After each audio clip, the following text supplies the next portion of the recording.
This is not good. Worlds are colliding. You know what happens then?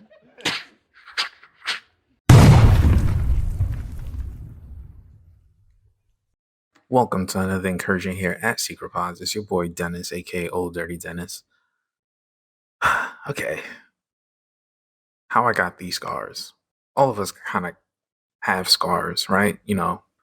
Physical and like emotional scars.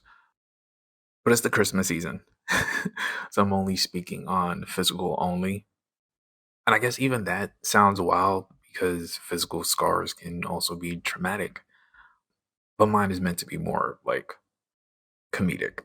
just just follow me, right? So there's like a cut above my right eye. Any lower, I might have been blind. Okay, you know what? Saying that out loud, that's not very funny. But anyway, this traces back to my childhood. So there was like no point in my life that I believed in Santa Claus. Like from as far back as I could like remember, my mom always made it very clear he wasn't real. And not in like a vengeful or malicious way. She was just very straight up about that type of stuff.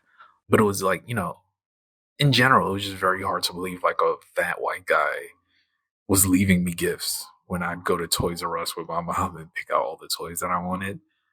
And there was like this G.I. Joe helicopter that I loved dearly. I actually found it on eBay recently, and it is ridiculously expensive.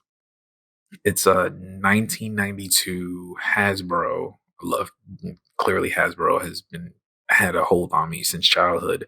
It's a G.I. Joe Sonic Fighters AH-74 Desert Apache. Very long name, right? But I love that helicopter like it was named Renesmee. I'm sorry, I can't help it. So literally every Christmas, I basically got what I wanted because we'd go pick it up, right? And this all started because one time she wanted to surprise me. And I stayed up so late, she didn't get a chance to pack the gifts. And I guess when I eventually dozed off, she tried. She did. But I walked in on her like wrapping the gifts in the living room. And ever since then, she was just like, hey man, you caught me. You got me. It's a scam. The whole thing. You're all being lied to. And from that moment, it was on. Like I was a kid and you can't expect the kid to keep a secret, right? I would tell anybody with ears. Like kids need to know this. They need to know the truth. If not from me, then from who? Right? But there's a problem with that. Like one small problem. It's the fact that we're kids. And kids don't want to be told the truth. Not from me and not from anyone else. Even less if there's like something to be gained, right? And in this case, gifts. Did I inadvertently give birth to, well, actually, before social media's inception? Honestly, I remember blurting it out in class and clearly ruining this kid's afternoon. Like, I'm talking about like tears, the whole nine. But he needed to know the truth. We were like 9. Sometimes when I think of that story, I wonder if he's okay. And, as people pushed back against what I was saying, I stood 10 tiny toes down on it. Like, and not just in school, honestly, like my friendships as well. Like, I remember telling my best friend at the time, we'll call him Thomas. His parents were like really into that sort of thing, like Santa Claus, Tooth Fairies, like all of it. If it was fake, he believed it, ate it up, yum yum, like teeth under the bed to get $5. Like he took them at their word, while I, the annoying skeptic, questioned everything. So there was only so long, I guess you can say, before like our conflicting views on this would like come to a head, because he's like, I believe, and I'm like, So I'd stay at Thomas's house, when my mom worked extra shifts or whatever. And it's the 90s, so sleepovers are even more common, right? So literally one night we're like talking about like, the gifts that we want, and it's around Christmas, so you're theorizing what you're getting and hoping what you get. There's Sears catalogs and Toys R Us and you name it, right? He started going on and on about what Santa was going to get him. Big mistake. Big mistake. And we can't have that, folks. So I told him Santa wasn't real. And it was his parents buying the gifts and putting it under the tree. Like, if Santa comes through chimneys, like, how was he entering your Brooklyn apartment? You need a key to get in the building, and you need another one to get into your apartment. Like, how would he find the time to do that across the entire borough, like across the entire city? He tried his hardest to make sense of it. He did. He did what he can do. But I remember him getting so frustrated. We got into like a physical fight. Like, it was like a Naruto Sasuke Christmas special. Like, we were like brawling, and he was like his dad, right? Which is common to, at that time, him being Caribbean. He had like the long pinky nail, right? I'm not going to theorize why. So yeah, he had the same nail, and like in a fit of light skin rage, he Wolverine slashed me clear across my right eye, and he got close to blinding me. To be honest with you, and I still carry that scar to this day. It's crazy how a little bit of truth nearly changed the trajectory of my life. Like Dennis the One-Eyed Artist. Like, can you imagine? There's probably like a me out there just like that. But luckily for me, it's not me. Yeah, so was there some harrowing, deep layered lesson here? Not really.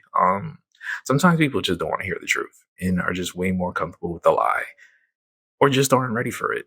And, it's not your job to fix everything, which is definitely a problem I do have. And clearly I've had it since I was a child, especially when it's not harming anyone, And finally, I guess the only other thing I could say about it is, we all wear our scars, the funny ones, kind of like this story. But the more hurtful and harsher ones. And I guess, in my case, I still don't care about Santa. And, I've always wondered if I would tell the truth to my kids if I have kids, when I have kids. And I don't know. Honestly, like, the magic thing didn't hurt me in any way. Like, I'd like to say I've pretty much retained my childlike spirit longer than most people I know. Or maybe because I didn't go through that is why I've kept it for so long.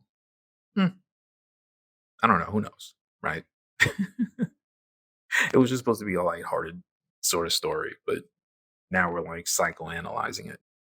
But I guess while we're here, and this is a holiday episode, we can talk about the Christmas spirit, and what that even is. So for a very long time, I hated the holidays, right? I know that sounds, I know how that sounds, especially coming off of the last story. Wow, he ruined Santa Claus for other kids and grew up hating the holidays in his teens and young adult life. Shocker. But it's just, I don't know. Something went wrong, and I can't quite pinpoint the exact moment it happened. But we just kind of stopped celebrating in my house, No lights, no tinsels, no trees, no gifts, like nothing. It just kind of became a day, you know? And after like year and year and year and year and year and year after year, that's all it was. Like, so your friends would be like, "Hey man, I got blah blah blah. What did you get?" And you're just like, "Uh, nothing." And for a time, I guess it felt like maybe that's was just part of like growing pains. That's what I told myself anyway. Like, who cares? You didn't get a gift. You're an adult, dude. Grow up. And I know this all sounds privileged, like boo hoo, an adult whining about gifts. You weren't homeless. There was food in the house. You had clothes, yada, yada, yada. And it's true. It's true. But also, I also really don't like when people marginalize your issues and feelings by bringing up, someone else's issues and feelings in order to make you feel small. That's manipulative, It's like stripping you of your voice and feelings. Like, how dare you want or yearn for anything when someone else out there yearns and wants for what you have? It's like placing a limitation on yourself. And the thing is, everyone has feelings and problems of all sorts and kinds and varying degrees and should be heard. But I digress. honestly, it really wasn't about the gifts. It was more so the action behind it, you know? Knowing someone took the time to get you this thing, like, thought of you, regardless of what the thing is, just out of kindness. I think I was lacking that. The generosity, the thoughtfulness. But obviously, a cool gift wouldn't hurt. Anyway, I just kind of floated in that mind state for a very long time. It was literally until I had like this vague convo about this very specific topic with a friend of mine who, if they hear this, will know it's about them. The result of that convo was us exchanging gifts, right? But more so in a friendly, competitive way. And whether she knows it or not, from that point on, I, felt something towards the holidays again. You know, you know how they say like the more you give, the more it makes you feel good. It's actually true, to be honest with you.